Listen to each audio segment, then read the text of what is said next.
Друзья, привет! Сегодня я вам расскажу, как мы провели прекрасный день в Вюрцбурге, очаровательном городе в Германии, с богатой историей и потрясающей атмосферой. Я Альбина, и я блогер. Перед Новым годом мы приехали в гости к родственникам мужа, которые живут недалеко от Вюрцбурга, на возвышенности. Чистейший воздух там заметен сразу. Мы это ощутили с первого вдоха. И, конечно, когда родственники предложили нам заехать в Вюрцбург, мы не упустили эту возможность. Немного об истории местности. Вюрцбург – это город на юге Германии, в земле Бавария. Расположен на реке Майн. Его история уходит корнями в 8 век, когда здесь был основан епископский центр. Сегодня город является важным культурным и университетским центром региона, поэтому здесь так много молодежи. Климат здесь мягкий, с умеренно теплыми летами и не слишком холодными зимами, а местные холмы покрыты виноградниками. Город насчитывает около 130 тысяч жителей, а благодаря университету в нем всегда чувствуется дух молодости и жизни. Кстати, именно в Вюрцбургском университете работал Вильгельм Рентген, открывший знаменитые рентгеновские лучи. Великий физик, лауреат Нобелевской премии. Я читала его биографию, он был настолько скромен, окружил себя узким кругом друзей и коллег, отказывался от наград. В конце жизни раздал все свое имущество, экономил год на кофе, чтобы посетить с любимой женой любимые места в Швейцарии. Для любителей музыки обязательно стоит упомянуть, что Вюрцбург связан с именем знаменитого композитора и дирижера Рихарда Вагнера, который жил здесь в юности, вот именно в этом доме. Интересно, кто сейчас здесь проживает?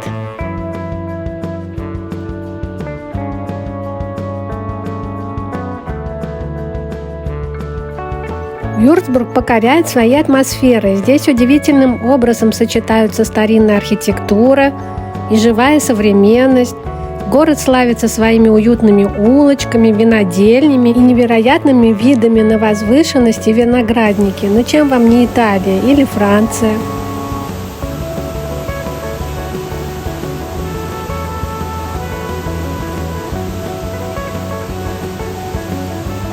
Во время нашей прогулки мы постарались увидеть самые знаковые места. Старый Майнский мост, Альте Майнбрюке, где мы сейчас и находимся. Это старейший мост города, украшенный величественными скульптурами. Стоя на нем, можно наслаждаться потрясающим видом на реку Майн и городские пейзажи. Этот мост не только памятник истории, но и место, где кипит жизнь. Здесь часто встречаются местные жители и туристы. Многие берут с собой ланч, бокалы, чашечку кофе и просто наслаждаются моментом. Здесь есть и сувенирный магазин, и уютное кафе, в которое, чтобы попасть, надо еще выждать свою очередь. И я с уверенностью могу сказать, что это место, где встречаются история, природа и культура. Здесь хочется задержаться, чтобы почувствовать настоящий дух Вюрцбурга, полюбоваться на величественные виды и насладиться уникальной атмосферой этого города.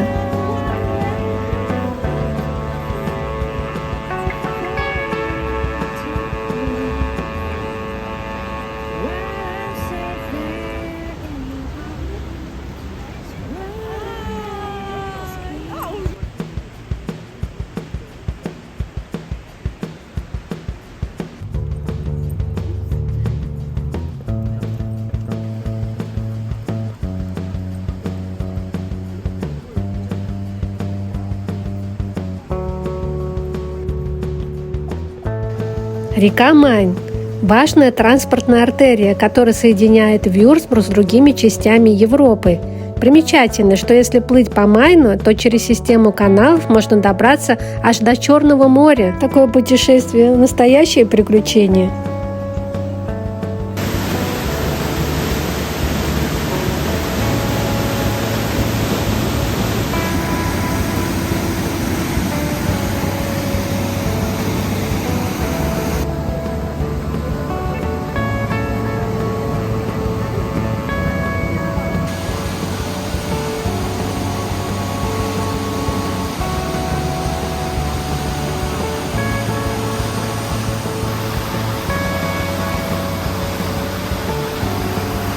Да, не выходя за пределы города, можно увидеть знаменитые виноградники, которые окружают Вюрцбург.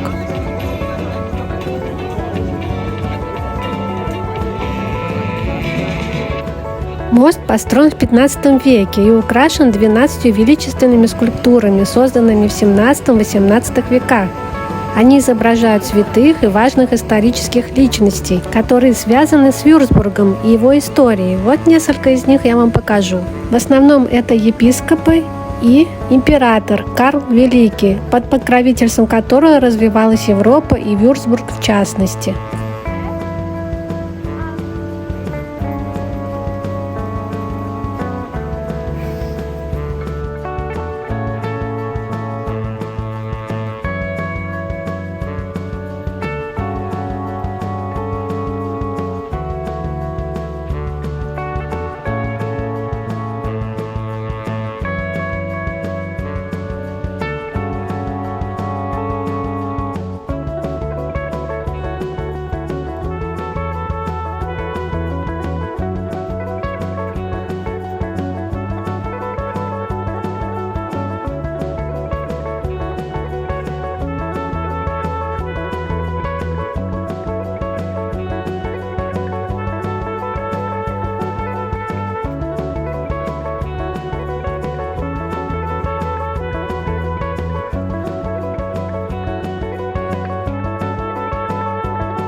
Главной исторической доминантой Вюрцбурга и одной из самых впечатляющих крепостей Германии является Фестунг Мариенберг. Находится на высоком холме. Первая крепость на этом месте появилась еще в VIII веке как резиденция епископов. А в XV веке, в эпоху Ренессанса и барокко, крепость превратилась уже в роскошную резиденцию князей-епископов. С вершины холма, где стоит замок, открывается потрясающий вид на весь Вюрцбург. Виноградники и реку Майн. Это одно из лучших мест для фотографий. В крепости находятся 2 музея, башни, ворота, бастиона и внутренние дворы. При желании туда можно подняться по живописной тропинке или на автобусе. Впереди старинная галерея искусств, где проходят выставки. Здесь и кафе, и пекарня, аромат корицы так и чувствуется. Вот жили себе князья и епископы в этом замке, и вдруг одному из епископов пришло в голову построить новую резиденцию. Шикарную резиденцию, одну из лучших в Европе, куда мы сейчас и направляемся. Это один из самых впечатляющих дворцов Европы и объект всемирного наследия ЮНЕСКО.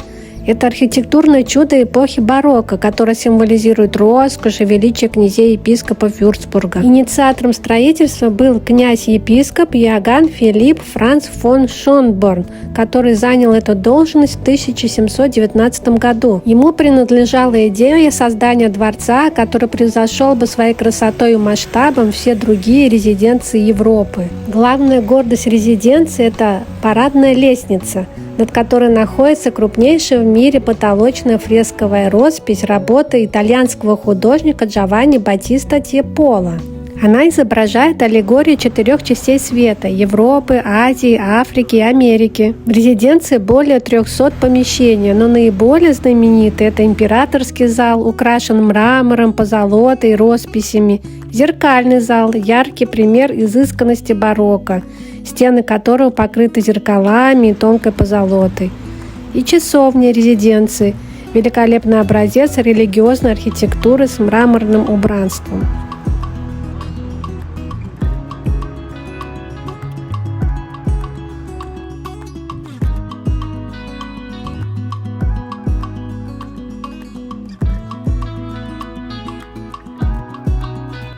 Пока мы идем к следующей достопримечательности, я хочу обратить ваше внимание на одну из особенностей Вюрцбурга, о которой я вам уже говорила. Это его уникальная атмосфера, где история буквально переплетается с современностью. Здесь старинные здания соседствуют с уютными кафе, а современные магазины гармонично вписываются в исторические улочки. Жизнь в Вюрцбурге течет неспешно, но в то же время насыщенно. Местные жители любят проводить время на свежем воздухе, гулять по узким улочкам старого города, сидеть с чашечкой кофе на террасах или устраивать пикники на берегу Майна. Город кажется живым музеем, где каждый уголок хранит свою историю. Хочу отдельно рассказать про трамваи Вюрцбурга. Они уникальны своей старинной эстетикой. Здесь сохранились модели, которые выглядят словно из прошлого века. Их плавные формы и классический дизайн создают особую атмосферу. Трамваи здесь не только средство передвижения, но и символ города. Они идеально дополняют старинный облик Вюрцбурга и одновременно служат примером того, как старое и новое могут гармонично сосуществовать. Смотрю на жизнь Вюрцбурга и понимаю, как можно бережно относиться к своей истории и при этом оставаться современным городом. Здесь царит гармония. Старинный мост и замки соседствуют с молодежными университетскими кафе, а в исторических зданиях работают современные бутики.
Вюрцбург всегда был глубоко религиозным городом, ведь столетиями его возглавляли князья-епископы. Конкуренция между светскими властями, бюргерами и духовенством привела к появлению множества великолепных храмов, но среди них особенно выделяется капелла Святой Марии, которая удивляет своим уникальным внешним видом и драматической историей. Белоснежные стены, яркое готическое кружево кроваво-красного оттенка и устремленный ввысь шпиль – это то, что делает капеллу по-настоящему запоминающейся. На вершине шпиля сияет статуя Девы Марии, которая отражает солнечные лучи и словно охраняет город. Капелла Святой Марии появилась на месте еврейского квартала, разрушенном во время чумы XIV века. Когда эпидемия чумы охватила Вюрцбург, виновными в бедствии объявили местных евреев. Это стало поводом для погромов. По одним данным, евреи массово покончили с собой, чтобы избежать насилия. По другим, их уничтожили горожане. На месте разрушенной синагоги был устроен рынок, а позже, возможно, в искупление совершенных деяний было решено построить католический храм. Во время Второй мировой войны в 1945 году капелла сильно пострадала от бомбардировок, как и большая часть Вюрцбурга. Однако архитекторы XX века восстановили ее с удивительной точностью, сохранив облик XVI века. Сейчас мы вышли на рыночную площадь. Недавно здесь проходила рождественская ярмарка. К сожалению, мы не успели на нее попасть. История этой площади хранит и мрачные эпизоды. Одним из самых жутких событий, связанных с этим местом, были массовые процессы против ведьм в XVII веке. Тогда Вюрцбург находился под властью князей-епископа, вы уже это знаете. И религиозная атмосфера города играла большую роль в жизни общества. Европа того времени переживала череду кризисов, эпидемий, неурожаи, политические и религиозные конфликты. Люди искали виноватых, и зачастую их находили среди слабых женщин, обвиненных в колдовстве. Так было сожжено около 900 женщин. Обвинения звучали абсурдно: плохая погода, болезни, неурожай или даже просто зависть соседей. А это фонтан Хеккербруннен, переводится как «винодел». Он был построен в 20 веке по случаю юбилея компании универмага «Сизер». Компания выделила 35 тысяч немецких марок. Жители любят сидеть рядом на скамейках и любоваться этим фонтаном.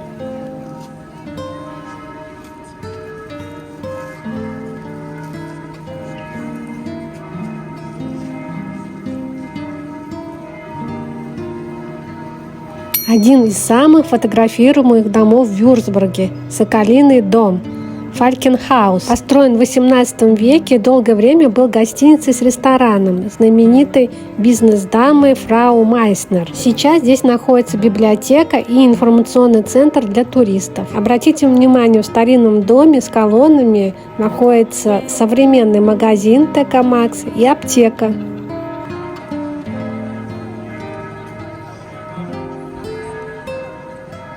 Такие забавные бумажные фигурки или конфетти продаются в ТК Максе.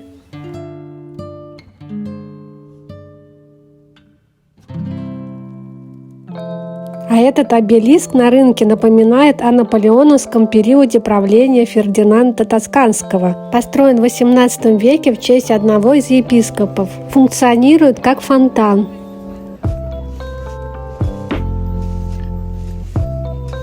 Пока мы гуляли по городу, нас привлекла одна из маленьких улочек, украшенная праздничным декором. Сразу почувствовалось волшебство приближающегося Нового года. Над головой развешаны гирлянды, а на них милые сценки с фигурками. Так и хочется разглядывать каждую.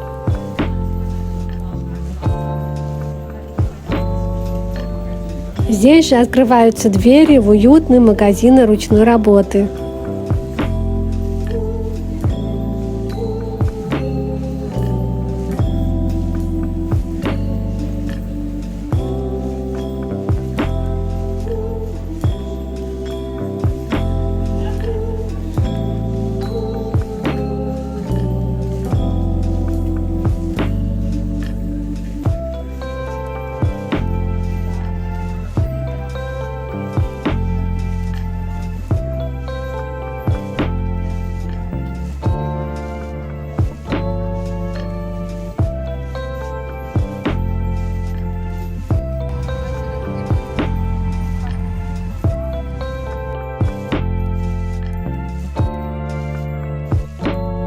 Впереди виднеется главный кафедральный собор Вюрцбурга, собор Килиана. Построен в XI веке, посвящен Килиану, ирландскому миссионеру и покровителю Франконии.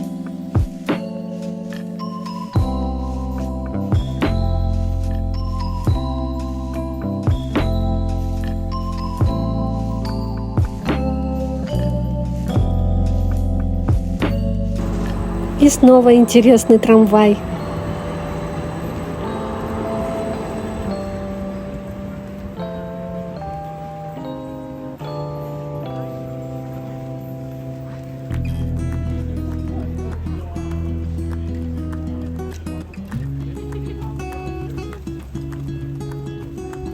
Фонтан 4 труб. С начала XVIII века стоит на площади перед зданием старой ратуши. Позже его украсили скульптурами в стиле барокко. Наверху фигура с мечом и флагом, образ Франконии, а внизу фигура аллегория 4 основных добродетелей – благоразумия, справедливости, мужества и умеренности. Ну а мы подошли к Ратхаусу, ратуши Вюрцбурга. Это целый комплекс зданий разного периода, каждая красиво по-своему.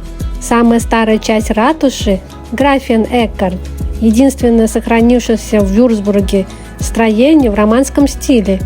Это жилая башня, и нижние этажи пристройки к ней были построены около XII века, как резиденция епископского чиновника Эккарта де Фора. В XIV веке городской совет выкупил это здание в центре города и разместил в нем ратушу. На первом этаже башни есть мемориальное помещение с материалами, напоминающими о бомбардировке Вюрцбурга 16 марта 1945 года. И макет города после этой бомбардировки, который демонстрирует масштабы разрушения. Утром в субботу в ратушу можно попасть на экскурсию.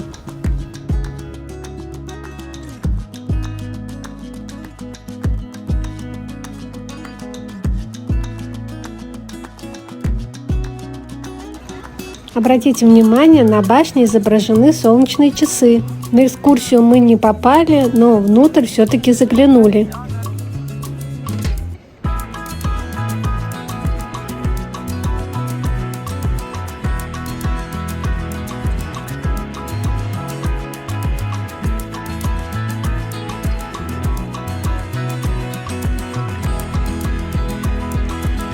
Интересно, это колодец или в виде наказания туда кого-то скидывали?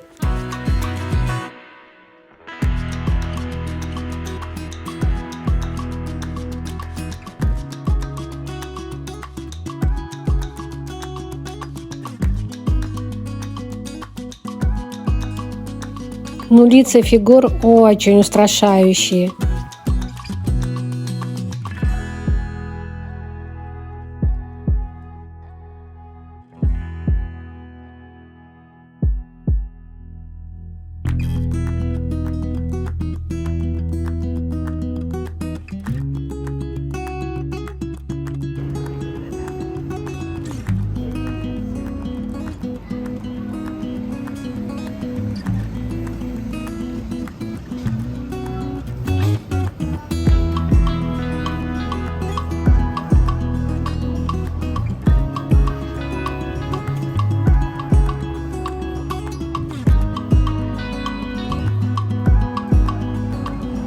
И все-таки немецкое искусство я немного недопонимаю.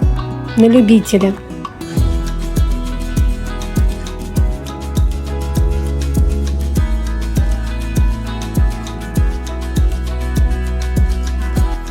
Надо же, здесь и сыры Генриха Виллига.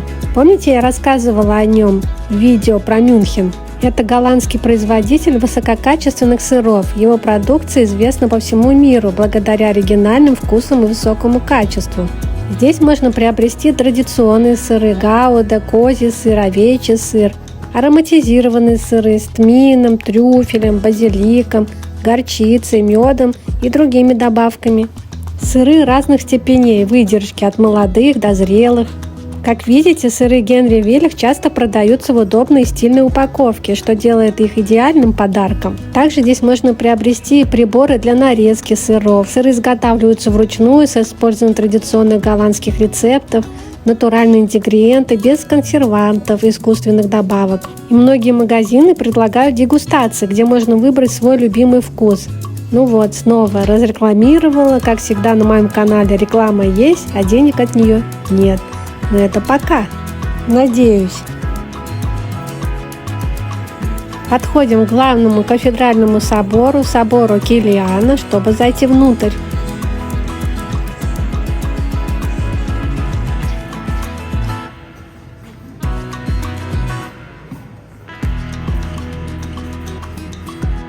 Собор является одним из крупнейших романских храмов Германии, его длина 105 метров. Что стоит увидеть внутри? Гробница святого Килиана и его спутников, барочный алтарь, созданный знаменитым скульптором Бальтазаром Нойманом, впечатляющие фрески и орнаменты, украшающие стены и купол.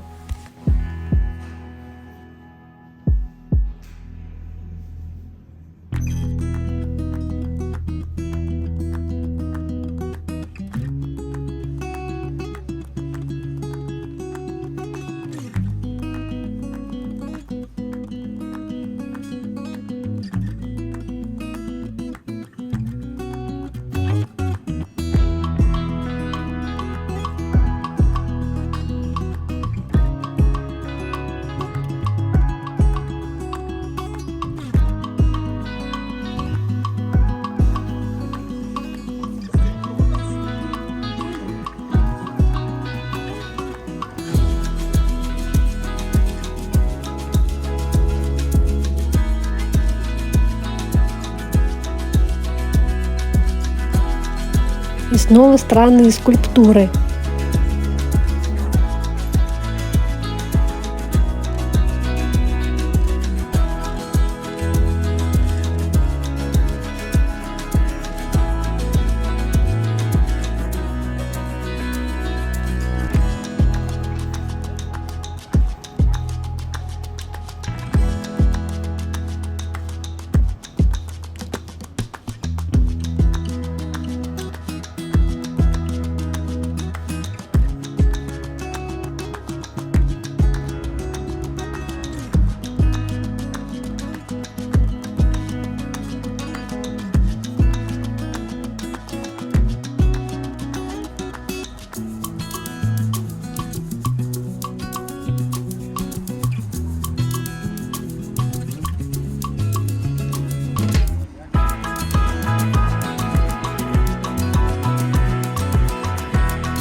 Неожиданно для нас мы обнаружили дом, где жила Елена Петровна Блаватская, философ, писательница и мистик. Она стремилась объединить религии, науку и философию, раскрывая эзотерические знания о природе Вселенной. Ее основные идеи – это Вселенная развивается через духовные законы, человечество связано с божественным источником, и все религии содержат общие истины. Ее главные труды – это «Тайная доктрина» и «Разоблаченная Изида». И именно в Вюрцбурге она работала над своим главным трудом «Тайной доктриной». После периода серьезных обвинений и критик Блаватская выбрала Вюрцбург для уединенной работы. Город с его богатой историей, спокойной атмосферой подходил для ее исследований и писательской деятельности. В это время она жила в доме графини Фактмехстер, своей верной ученицы и помощницы.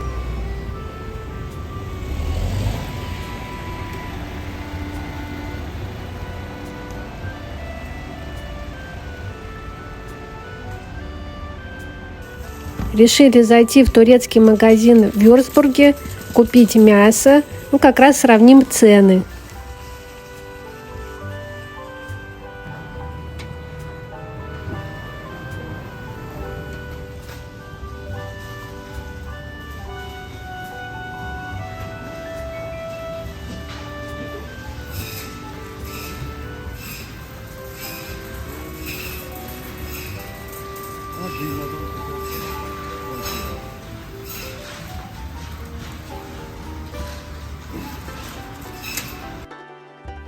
Как видите, вечерело, едем в Нюрнберг.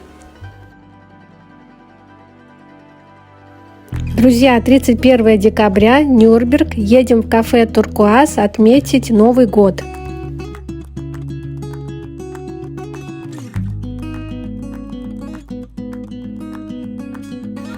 Этот вечер был по-настоящему особенным. Атмосфера тепла, национальные блюда, ароматные угощения и, конечно же, музыка, танцы и фейерверки сделали праздник еще ярче.